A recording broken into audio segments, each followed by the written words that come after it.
महर्षि Valmiki international airport Ayodhya से सीधे तौर पर पूरी दुनिया को जोड़ता हुआ आज से यह शुरुआत। अयोध्या के इतिहास में आज का दिन एक बड़ा मील का पत्थर, जब अयोध्या जुड़ चुकी है इंटरनेशनल एयरपोर्ट के जरिए समूची दुनिया से। आज तो केवल शुरुआत है, पहले फेज की शुरुआत है। अश्विनी मिश्र हमारे साथ जुड़ चुके हैं। अश्विनी, अब ये जो नई शुरुआत है विकास यात्रा की, जिसका पहला फेज, पहला चरण आज राष्ट्र को समर्पित किया गया, ये सिर्फ शुरुआत है। इसका विस्तार अनंत है और शायद एक नई विकास यात्रा पर भारत को, भारत की आध्यात्मिक चेतना को ये पूरी दुनिया तक लेकर के जाएगा। निश्चित तौर से अजय, हम यहाँ जरूर कहेंगे कि गोस्वामी तुलसीदास जी ने कहा था कि चलत विमान कोलाहल हो, ये केवल लोगों की संकल्पना में लोगों। ಸೊ ಅಯೋಧ್ಯೆಯ ವಿಮಾನ ನಿಲ್ದಾಣ ಈಗ ಲೋಕಾರ್ಪಣೆ ಆಗಿದೆ. ಸೊ ಆ ಒಂದು ದೃಶ್ಯವನ್ನ ನಾವೀಗ ನೋಡ್ತಾ ಇದ್ವಿ. ಮಹರ್ಷಿ ವಾಲ್ಮೀಕಿ ಏರ್ಪೋರ್ಟ್ यहाँ से आवागमन करेंगे अंतर्राष्ट्रीय स्तर के। ಆ ಫೋನ್ ನಂಗೆ ಕೇಳಿಸ್ತಿದ್ಯಲ್ಲ, ಆ ಫೋನ್ ಆಡಿಯೋ ಹಾಕ್ಬಿಟ್ಟು.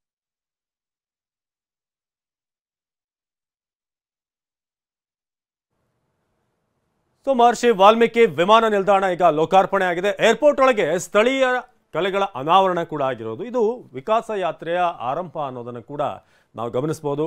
ಏರ್ಪೋರ್ಟ್ನಲ್ಲಿ ಇನ್ಸುಲೇಟೆಡ್ ರೂಫಿಂಗ್ ಸಿಸ್ಟಮ್ ಇದೆ. ಬಹಳ ಮಾಡರ್ನ್ ಟೆಕ್ನಾಲಜಿ ಇರುವಂತಹ ಒಂದು ಏರ್ಪೋರ್ಟ್ ಇದು. ನೀವೀಗ ನೋಡ್ತಾ ಇದ್ದೀರಾ, ಅಲ್ಲಿನ ಒಂದಷ್ಟು ಡೆಮೋಗಳನ್ನು ವೀಕ್ಷಿಸ್ತಾ ಇದ್ದಾರೆ ಪ್ರಧಾನಿ ನರೇಂದ್ರ ಮೋದಿ, ಜೊತೆಗೆ ಯೋಗಿ ಆದಿತ್ಯನಾಥ್ ಅವರು ಕೂಡ ಅವರಿಗೆ ಸಾಥ್ ಕೊಟ್ಟಿರೋದು. ಸೊ ಎಲ್ಲ ಎಕ್ಸ್ಪ್ಲನೇಷನನ್ನು ನೀಡಲಾಗ್ತಿದೆ. ಏರ್ಪೋರ್ಟ್ ಹೇಗಿದೆ, ಏನೇನೆಲ್ಲ ವಿಶೇಷತೆಗಳನ್ನು ಒಳಗೊಂಡಿದೆ, ಜೊತೆಗೆ ಒಟ್ಟು ವಿಸ್ತೀರ್ಣ ರಾಮ ಮಂದಿರದಿಂದ 16 ಕಿಲೋಮೀಟರ್ ದೂರದಲ್ಲಿರುವಂಥ ಒಂದು ಏರ್ಪೋರ್ಟ್ ಇದು. ಸೊ ಮಹರ್ಷಿ ವಾಲ್ಮೀಕಿ ವಿಮಾನ ನಿಲ್ದಾಣ ಈಗ ಲೋಕಾರ್ಪಣೆ ಆಗಿದೆ. ಸೊ ಏರ್ಬಸ್, ಬೋಯಿಂಗ್ ಸಂಚರಿಸಬಹುದಂಥ ರನ್ವೇ ಇದೆ. ಸೊ ಅದರ ಒಂದು ಡೆಮೋವನ್ನು ನೀವು ನೋಡ್ಬೋದು, ಒಂದು ಹೇಗೆ ಅದನ್ನು ರಚನೆ ಮಾಡಲಾಗಿದೆ. ಜೊತೆಗೆ ಅಲ್ಲಲ್ಲಿ ಇರುವಂತಹ ಒಂದಷ್ಟು ಚಿತ್ರಪಟಗಳನ್ನು ಕೂಡ ನೀವು ಗಮನಿಸ್ತಾ ಇದ್ದೀರಾ. 6500 ಚದರ ಮೀಟರ್ ವಿಸ್ತೀರ್ಣ ಹೊಂದಿರುವಂಥ ಏರ್ಪೋರ್ಟ್. ಒಂದನೇ ಹಂತದ ಕಾಮಗಾರಿಗೆ 1450 ಕೋಟಿ ವೆಚ್ಚ. ವಾರ್ಷಿಕ 10 ಲಕ್ಷ ಪ್ರಯಾಣಿಕರ ಸಂಚಾರದ ಸಾಮರ್ಥ್ಯ ಇದೆ. ಸಹಜವಾಗಿ ಅಯೋಧ್ಯೆಯ ಉದ್ಘಾಟನೆಯ ನಂತರ, ಲೋಕಾರ್ಪಣೆ ಆದ ನಂತರ ದೇವಸ್ಥಾನವನ್ನು ಕಣ್ತುಂಬಿಕೊಳ್ಳೋದಕ್ಕೆ, ರಾಮ ಮಂದಿರವನ್ನು ನೋಡೋದಕ್ಕೆ ಬರುವಂಥ ಭಕ್ತರ ಸಂಖ್ಯೆ ಅಪಾರವಾಗಿರುತ್ತೆ. ಸೊ ಹಾಗಾಗಿ ಇಲ್ಲಿ ಎಷ್ಟೇ ಭಕ್ತರು ಬಂದರೂ ಕೂಡ, ಪ್ರಯಾಣಿಕರು ಬಂದರೂ ಕೂಡ ಅವ್ರನ್ನ ಹ್ಯಾಂಡಲ್ ಮಾಡಬಲ್ಲಂಥ ಒಂದು ಅತ್ಯಾಧುನಿಕ ಫೆಸಿಲಿಟಿಗಳು ಉಳ್ಳಂಥ ಒಂದು ಏರ್ಪೋರ್ಟನ್ನು ಇವತ್ತು ಲೋಕಾರ್ಪಣೆ ಮಾಡಲಾಗಿದೆ. ಸೊ ಮಹರ್ಷಿ ವಾಲ್ಮೀಕಿ ವಿಮಾನ ನಿಲ್ದಾಣ ಇವತ್ತು ಇನಾಗ್ರೇಷನ್ ಆಗಿರೋದು. ಏರ್ಬಸ್, ಬೋಯಿಂಗ್ ವ್ಯವಸ್ಥೆ, ಜೊತೆಗೆ ಏರ್ಪೋರ್ಟ್ನಲ್ಲಿ ಇನ್ಸುಲೇಟೆಡ್ ರೂಫಿಂಗ್ ಸಿಸ್ಟಮ್ ಕೂಡ ಇರುವಂಥ ಒಂದು ಏರ್ಪೋರ್ಟ್ ಇದು. ಇನ್ನು ಭಾರತದ ಸಂಸ್ಕೃತಿ ಮತ್ತು ನಮ್ಮ ಸನಾತನ ವಿಚಾರಗಳನ್ನು ತಿಳಿಸುವಂಥ ಒಂದಷ್ಟು ಚಿತ್ರಗಳನ್ನು ಕೂಡ, ರಾಮಾಯಣದ ಕಥೆಗಳನ್ನು ಹೇಳುವಂಥ ಚಿತ್ರಗಳು ಕೂಡ ಅಲ್ಲಿ ಏರ್ಪೋರ್ಟ್ನ ಒಳಗೆ ಲಭ್ಯವಾಗಿದೆ. ಅಂದರೆ ಇದು ಕೇವಲ ವಿಮಾನದ ಟೇಕ್ ಆಫ್ ಅಥವಾ ಲ್ಯಾಂಡಿಂಗ್ಗೆ ಮಾತ್ರ ಸೀಮಿತವಾಗಿರುವಂಥ ಒಂದು ಏರ್ಪೋರ್ಟ್ ಅಲ್ಲ. ಇಲ್ಲಿ ಅತ್ಯಾಧುನಿಕ ಸೌಕರ್ಯದ ಜೊತೆಗೆ ರಾಮಾಯಣದ ಕಾಲಘಟ್ಟದಲ್ಲಿ ಅಲ್ಲಿರುವಂಥ ಒಂದಷ್ಟು ದೃಶ್ಯಗಳನ್ನು ಕಣ್ಮುಂದೆ ತರುವಂತಹ ಒಂದು ಪ್ರಯತ್ನ ಚಿತ್ರಗಳ ಮೂಲಕ ಅದೆಲ್ಲವೂ ಕೂಡ ಈ ಒಂದು ಏರ್ಪೋರ್ಟ್ನಲ್ಲಿ ಸಿಗಲಿದೆ. ಸೊ ಏರ್ಪೋರ್ಟ್ ಒಳಗೆ ಸ್ಥಳೀಯ ಕಲೆಗಳ ಅನಾವರಣ ಕೂಡ ಆಗಿರುವಂಥದ್ದು. ಒಳಗೋಡೆಗಳಲ್ಲಿ ರಾಮಾಯಣದ ಕತೆ ಹೇಳುವಂಥ ಚಿತ್ರಗಳನ್ನು ಕೂಡ ನೀವು ಗಮನಿಸ್ಬೋದು. ಸೊ ಮಹರ್ಷಿ ವಾಲ್ಮೀಕಿ ಏರ್ಪೋರ್ಟನ್ನು, ವಿಮಾನ ನಿಲ್ದಾಣವನ್ನು ಈಗ ಲೋಕಾರ್ಪಣೆ ಮಾಡಲಾಗಿದೆ. ಸೊ ಆ ದೃಶ್ಯಗಳನ್ನು ನಾವೀಗ ನೋಡ್ತಾ ಇದ್ದೀವಿ. ಸೊ ಒಂದು ಕಡೆ ಅಯೋಧ್ಯೆಯಲ್ಲಿ ರಾಮ ಮಂದಿರದ ನಿರ್ಮಾಣದ ಅಂತಿಮ ಹಂತಕ್ಕೆ, ಕೊನೆಯ ಹಂತದ ಏನೆಲ್ಲ ಸಿದ್ಧತೆಗಳಾಗಬೇಕು ಅದೆಲ್ಲವೂ ಕೂಡ ಆಗ್ತಾ ಇದ್ರೆ, ಇದು ಭಾಳ ಮುಖ್ಯವಾದಂಥ ಘಟ್ಟ. ಈ ಒಂದು ವಿಮಾನ ನಿಲ್ದಾಣದ ಉದ್ಘಾಟನೆ ಏನಿದೆಯಲ್ಲ, ಇದು ಭಾಳ ಮುಖ್ಯವಾಗಿತ್ತು. ಅಲ್ಲಿ ಒಂದನೇ ಹಂತದ ಕಾಮಗಾರಿಗೆ ಸುಮಾರು 1450 ಕೋಟಿ ಖರ್ಚಾಗಿದೆ. ವಾರ್ಷಿಕ 10 ಲಕ್ಷ ಪ್ರಯಾಣಿಕರನ್ನ ಸಂಚಾರ ಮಾಡಬಹುದಾದಂಥ ಒಂದು ವ್ಯವಸ್ಥೆಯನ್ನು ಇಲ್ಲಿ ಮಾಡಲಾಗಿದೆ. ಸೊ ನಾವೀಗ ಅಲ್ಲಿನ ದೃಶ್ಯಗಳನ್ನು ಗಮನಿಸ್ತಾ ಇದ್ದೀವಿ. ಜೊತೆಗೆ ಎಂಟೈರ್ ಆ ಏರ್ಪೋರ್ಟ್ ಹೇಗಿದೆ, ಸುತ್ತಮುತ್ತ ಇರುವಂಥ ವಿಶೇಷತೆಗಳೇನು, ಇದೆಲ್ಲದರ ಬಗ್ಗೆ ಕೂಡ ವಿಸ್ತೃತವಾದಂಥ ಮಾಹಿತಿ ಇದರಲ್ಲಿ ಇದೆ. ಅಯೋಧ್ಯ ನಗರವನ್ನು ರಾಮಾಯಣ ಯುಗದ ಚಿತ್ರಣ ಒದಗಿಸುವಂಥ ರೀತಿಯಲ್ಲಿ ನಿರ್ಮಿಸಲಾಗಿತ್ತು. ಈ ಶ್ರೀರಾಮಲಲ್ಲನ ಪ್ರಾಣ ಪ್ರತಿಷ್ಠಾಪನಾ ಕಾರ್ಯಕ್ರಮಕ್ಕೆ ಏನು ದಿನಗಣನೆ ಶುರುವಾಗಿದೆ.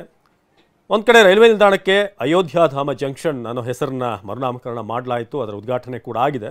ಇದೇ ರೀತಿಯಾಗಿ ವಿಮಾನ ನಿಲ್ದಾಣಕ್ಕೆ ಮಹರ್ಷಿ ವಾಲ್ಮೀಕಿ ವಿಮಾನ ನಿಲ್ದಾಣ ಅಂತ ನಾಮಕರಣ ಮಾಡಲಾಗಿದ್ದು, ಇದು ಭಾಳ ಮುಖ್ಯವಾಗಿ ಇಲ್ಲಿ ಈ ಭದ್ರತೆಯನ್ನು ಹೆಚ್ಚಿಸಿ ಇವತ್ತಿನ ಕಾರ್ಯಕ್ರಮ ಭಾಳ ಹೈ ಪ್ರೊಫೈಲ್ ಆಗಿ ನಡೆದಿದೆ ಈಗ.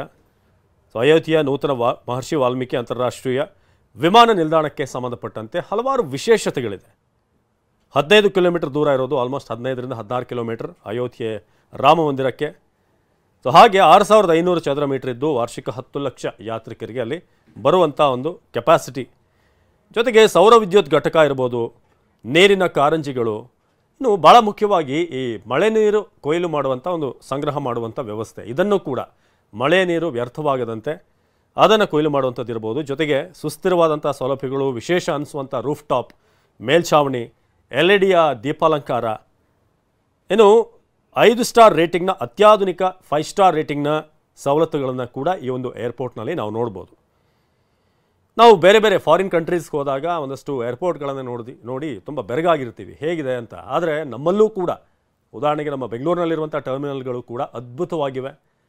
ಅದೇ ರೀತಿಯಾಗಿ ದೇಶದ ವಿಮಾನ ನಿಲ್ದಾಣಗಳಲ್ಲಿ ಏನು ಮಾಡರ್ನೈಸ್ ಆಗ್ತಾ ಇದೆ ಅದಕ್ಕೆ ಮತ್ತೊಂದು ಸೇರ್ಪಡೆ ಮಹರ್ಷಿ ವಾಲ್ಮೀಕಿ ವಿಮಾನ ನಿಲ್ದಾಣ.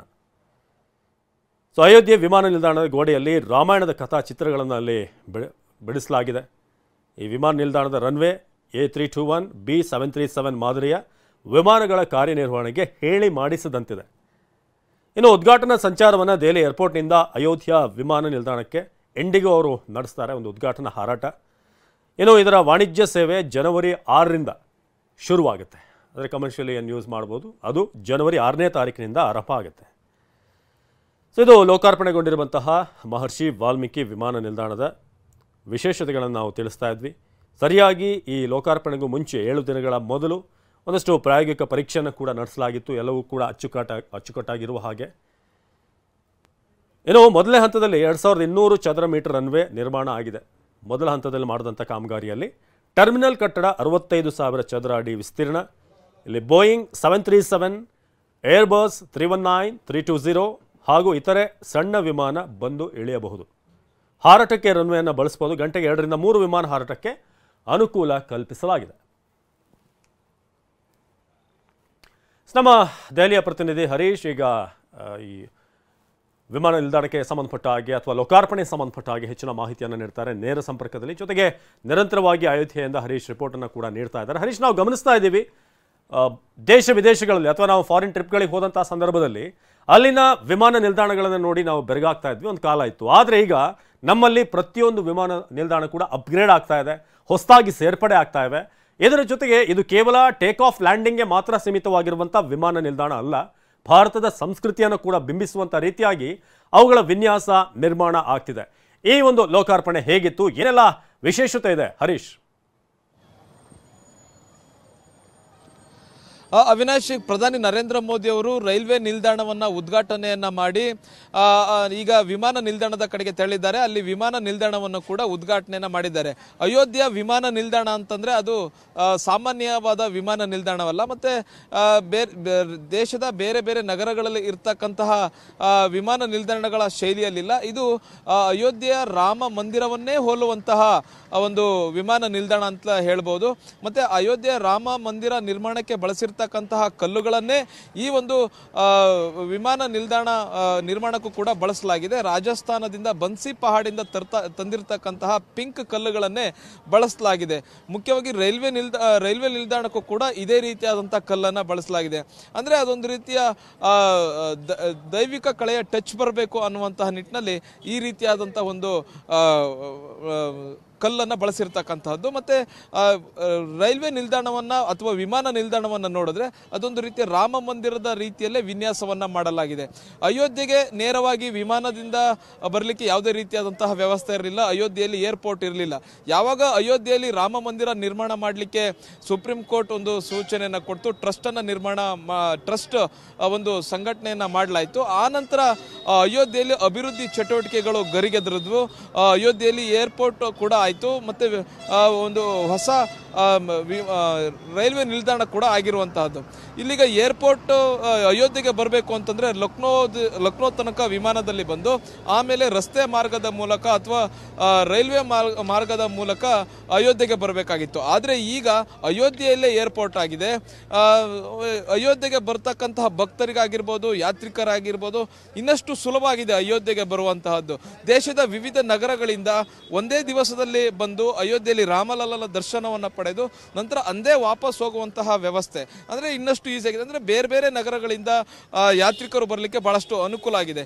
ಮತ್ತೆ ಈ ವಿಮಾನ ನಿಲ್ದಾಣದ ಮತ್ತೊಂದು ವಿಶೇಷ ಏನು ಅಂತಂದ್ರೆ ಸಂಪೂರ್ಣ ರಾಮಾಯಣದ ಚಿತ್ರಣವನ್ನ ಒಳಗೆ ಚಿತ್ರಿಸಲಾಗಿದೆ. ಒಂದು ವಾಲ್ ಪೇಂಟಿಂಗ್ ಗಳನ್ನು ಕೂಡ ಮಾಡಲಾಗಿದೆ.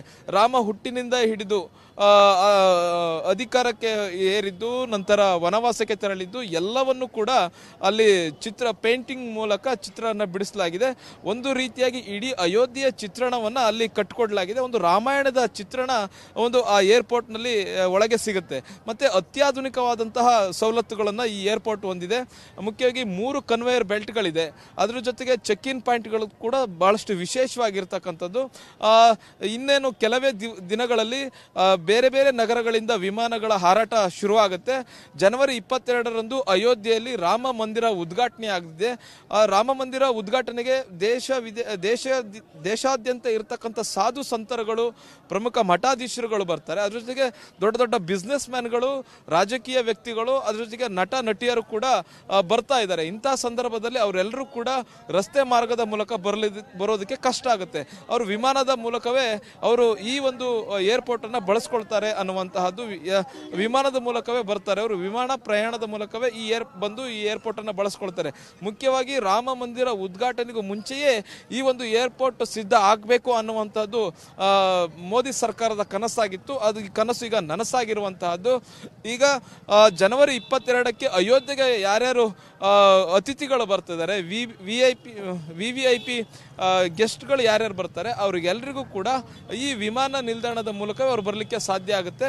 ಬೇರೆ ಬೇರೆ ನಗರಗಳಿಂದಲೂ ಕೂಡ ಅವ್ರು ಬರಲಿಕ್ಕೆ ಸಾಧ್ಯ ಆಗುತ್ತೆ. ಈಗ ಮತ್ತೆ ಇನ್ನೊಂದು ಅಯೋಧ್ಯೆ ವಿಮಾನ ನಿಲ್ದಾಣ ಅಂತಂದ್ರೆ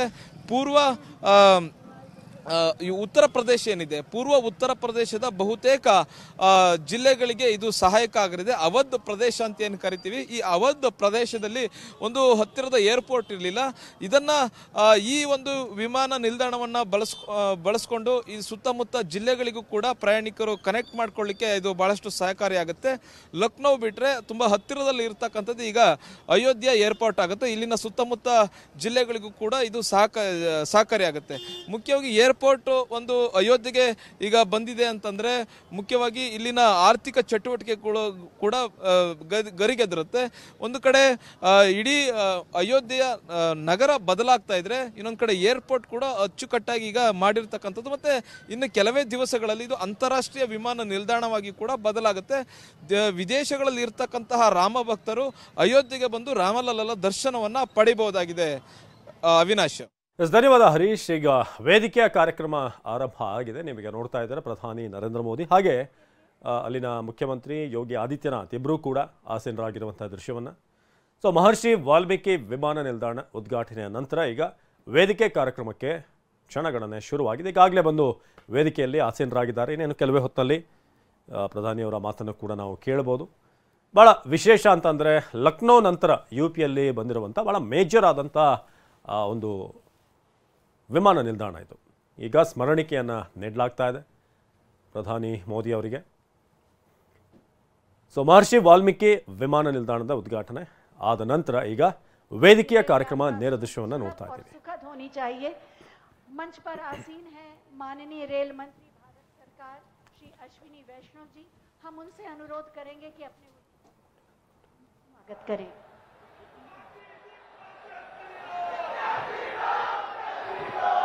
यशस्वी प्रधानमंत्री माननीय श्री नरेंद्र मोदी जी, माननीय राज्यपाल महोदया, माननीय मुख्यमंत्री जी, मंच पर विराजमान नेतृत्वगण, उपस्थित सज्जनों, श्री राम श्री अयोध्या जी की पुण्य पवित्र आध्यात्मिक नगरी में आज आप सबका मैं हार्दिक स्वागत करता हूं.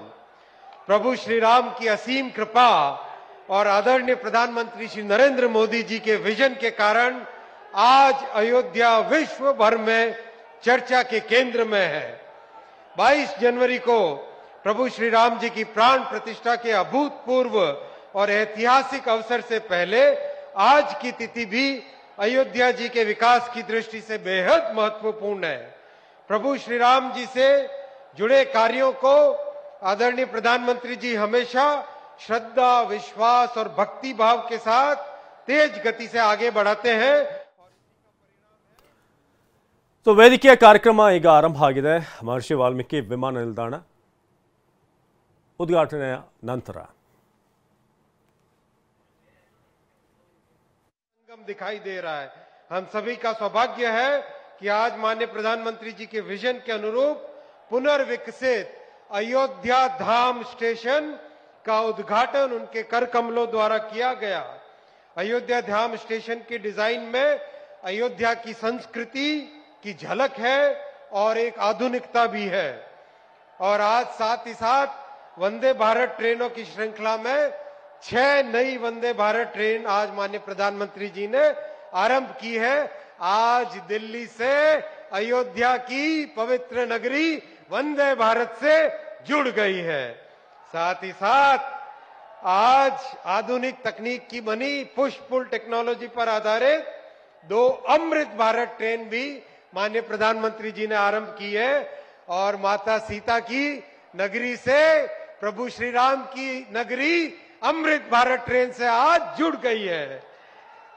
आज रेल के बुनियादी ढांचे में भी माननीय प्रधानमंत्री जी 2300 करोड़ रुपए के प्रोजेक्ट्स का अनावरण करेंगे।